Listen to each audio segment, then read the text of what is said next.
that's kind of what he's using it off of. Kane being this political guy on his own, we all knew that he was a political guy, and to use his wrestling identity to kind of separate himself from the other candidates, I have no problem with them. And he couldn't have picked a better guy either. Famous. Yeah, so, and a guy who's very popular among the fans, I have no problem with it. And I guess I see what you're saying in terms of legitimacy and seriousness and possibly separating from that. But you can't hide the background that he has, because I think his political candidates are obviously going to try to use that against him. And I think you should embrace, run towards embarrassment in a way. I'm not saying this is embarrassing, but it's kind of running towards what people are going to use against you and own it. Exactly. Yeah. The only thing I can compare this to is when Arnold Schwarzenegger, he ran for California governor. He was using things like hasta la vista to brand new taxes and, That's all cool. that type of nonsense from his movies, you know what I mean?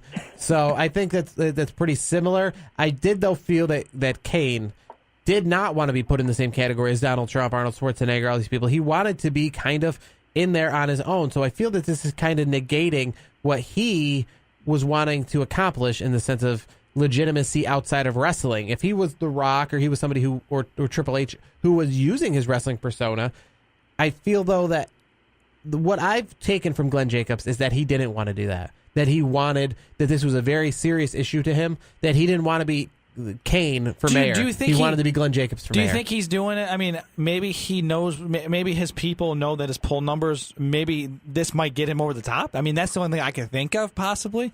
Maybe he, yes, he wants to own his persona, because I'm sure it's been brought up at these little debates. It seems counterproductive to what I've been seeing from his campaign. Yeah, I mean, I understand. I get what you're saying, but I think maybe using his his celebrity status per se. I think it might be just the kick he needs to get over the top. All right, when we return, we're going to break down Hell in a Cell and give you our tweet of the week as we wrap up this week's program, as you are listening to the Heel to Face podcast on Sports War Radio, Rat Pack Radio, and now on iTunes. The New York Jets are rising and are ready to compete in the AFC. Boy Green and Ty Butler will give you everything you need to know about the Jets every Wednesday at 8 p.m. Eastern. From reviewing the previous game and looking ahead to the next matchup, to all of the news and its 4 downs, the Jet Zone has everything. Follow at BoyGreen25 and at Ty D. Butler on Twitter. Proud member of Sports War Radio. Let the battle begin.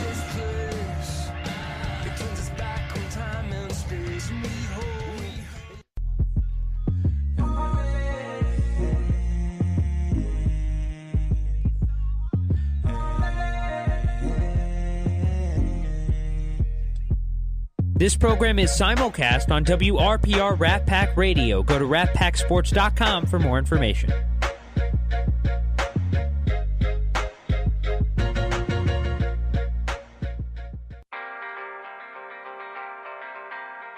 Do you want to stay up to date on the latest sports news? Come check out After the Whistle from 4 to 5 p.m. every Friday night.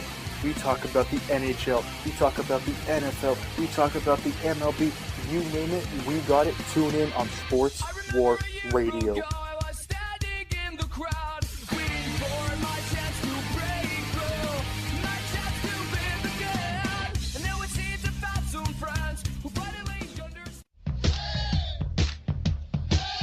Now is the time to get your voice heard. Sports War Radio is now accepting applications for driven and knowledgeable sports fans who want to start their very own podcast about their favorite team.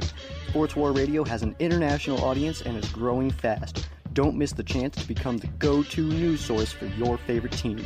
Email sportswarradio@gmail.com and tell us why you would be a great addition to our team.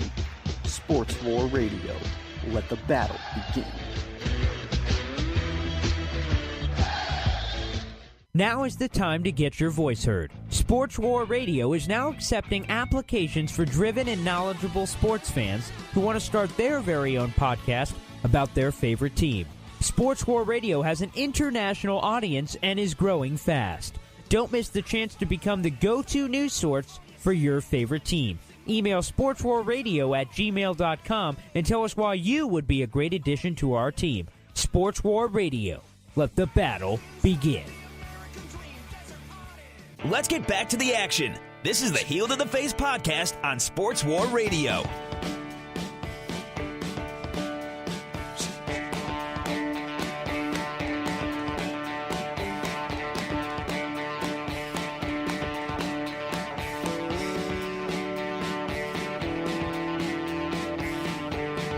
All right, final segment of the show. We're coming in with Tom Petty. If you get a chance, go see this guy live. I haven't been around the news or watching anything but wrestling lately, but I would say that if you get a chance and he's in your town at a concert, go check him out. He's definitely worth whatever you are seeing, especially, too. Is he on tour? Is Tom Petty on tour right now, Brandon? He's giving me this look over here. Tom Petty is no longer with us, buddy. No longer with us. Oh, yeah, that's right. He was in Canandaigua this summer, which is local to Syracuse, but he then moved on and finished his tour on the West Coast in Los Angeles. Last I remember, he was at the Hollywood Bowl on Saturday night. So he's just home resting after that long tour, right? That's what happened? Hey, you know what? Everybody's reporting news I think the news, the media did not do a great job with this. I feel bad. I mean, not to get too far off topic, but it was a very interesting scenario. Of course, I put this Tom Petty track together. Just it's our first show since he's been gone, so I wanted to tribute to one of the legends of music. He is indeed a legend. They should have used more of his music in the WWE world, but either way, Hell in a Cell this upcoming Sunday.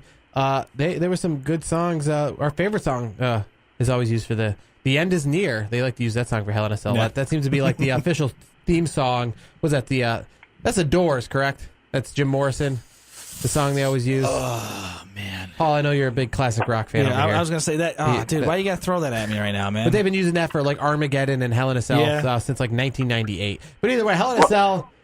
Yeah, Paul's not going to know classic rock.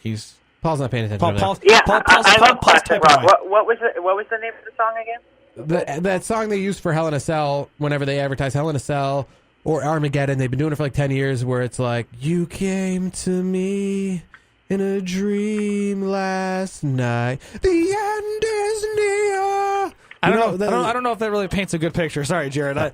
You would be on American Idol. You'd be booted off right away. Okay. Sorry. She banged. Fair enough. So the kickoff show this Sunday night, live from the brand new Little Caesars Arena in Detroit, Michigan. Yes. The Joe Louis Arena is gone. The Detroit Pistons, where they play, that'll be gone very soon as well. This weekend, the Little Caesars Arena, it's not the official opening, but they haven't hosted a regular season hockey game or basketball game yet. So this is a big deal, man. This is a big deal. Yeah. Chad Gable, Shelton Benjamin, and the Hype Bros, they're going to kick it off.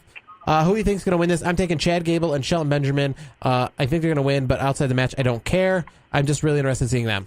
Yeah, it's an easy no-brainer. Chad Gable and Shelton Benjamin. Why have the Hype Bros don't look that great right now? So why would you knock Gable and Shelton Benjamin down? Chad Gable and Shelton Benjamin will get the win.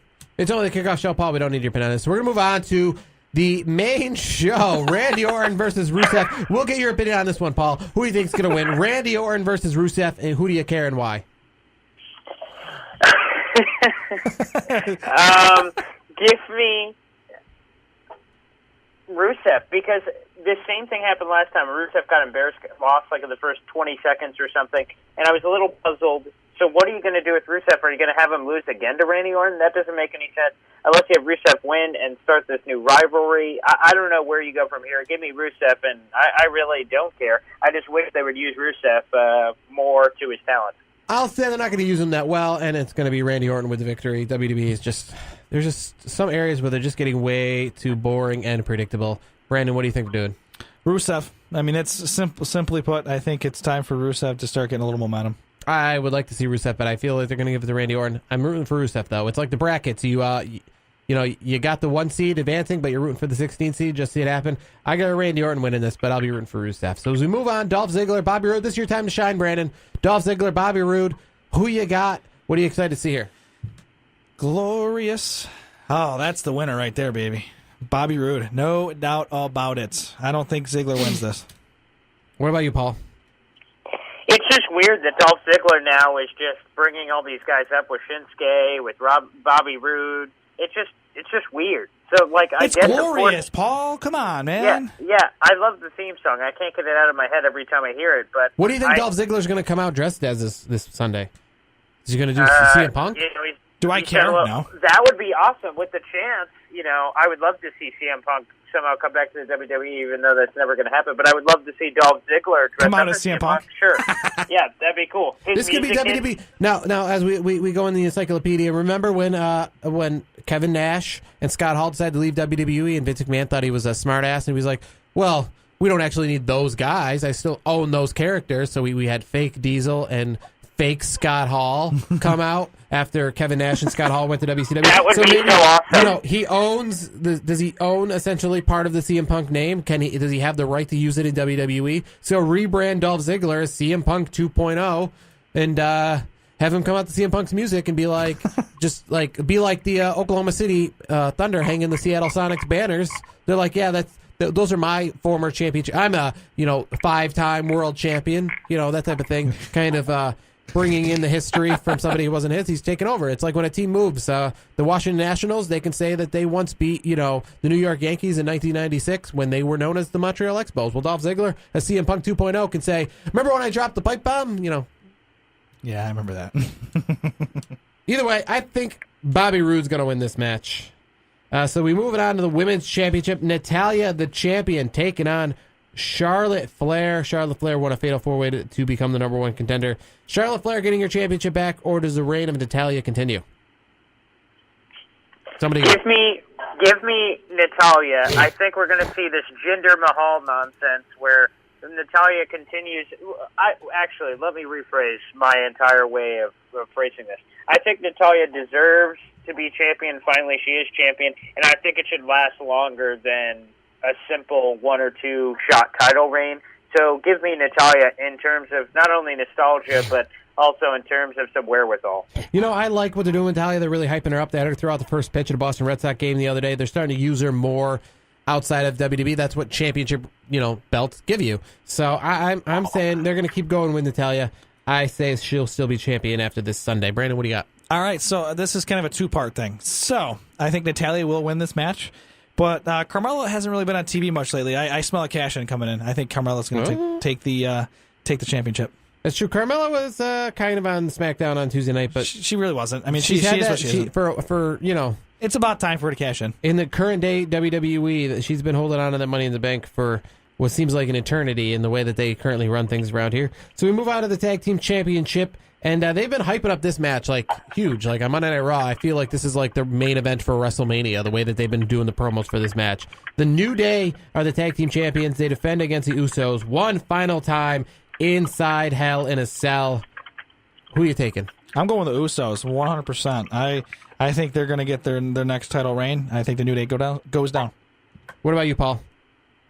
Yeah, give me the Usos. I don't like them. I think they're scumbags, but sure.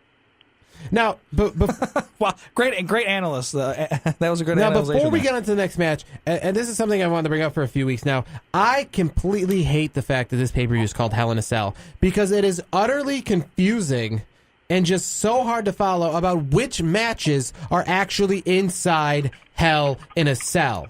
Okay, so from what I'm aware, Jinder Mahal versus Shinsuke Nakamura for the championship will not be inside Hell in a Cell. So back in the day, you would have a pay-per-view, No Mercy, and you'd say, at Hell in a Cell, I'm going to face you, because that was a Hell in a Cell match. Now they say at Hell in a Cell, despite the fact that that's the name of the pay-per-view, and there's a specific match called Hell in a Cell, which, like, again, I thought Natalya and Charlotte Flair were going to be inside Hell in a Cell. It appears that they will not be in Hell in a Cell. The WWE Championship, as we're going to talk about next, it appears that it's not going to be inside Hell in a Cell. So change the name of the pay-per-view. Stop calling it the name of the match. It'd be like calling, every, TLC? Yeah, TLC's the same way. Where it's like at TLC, it's like, well, is that a TLC match? TLC, I guess, is a little bit different because there's not a lot of times they have one's a tables match, one's a ladders match. But this pay-per-view is called Hell in a Cell, which is one single match type. And there's no other deviations from it. It's not like TLC where, you can have a tables match, you can have a ladder match, you can have a chairs match, stuff like that. This is one single match type, and it's just annoying because I'm just so used to saying, when we meet at Hell in a Cell, back in the day when they said when we meet at Hell in a Cell, that meant exactly that. Now it means we're meeting at the event. Could mean nothing about meeting actually inside Hell in a Cell. So Jinder Mahal, Shinsuke Nakamura, championships on the line. Who do you got? Is Jinder Mahal going to reign as champion? The India tour, is that going on as we speak right now? I believe the India tour, I want to say it was September this year, so I mean, I'm not following the India Tour myself, but if that is the case and it was projected to end in September, I think this is the end of the end of the Jinder Mahal title era, and I think Shinsuke is going to get the title. Paul, what do you got? Jinder Mahal is he keeping the championship, or Shinsuke Nakamura leaving Detroit, Michigan as the new WWE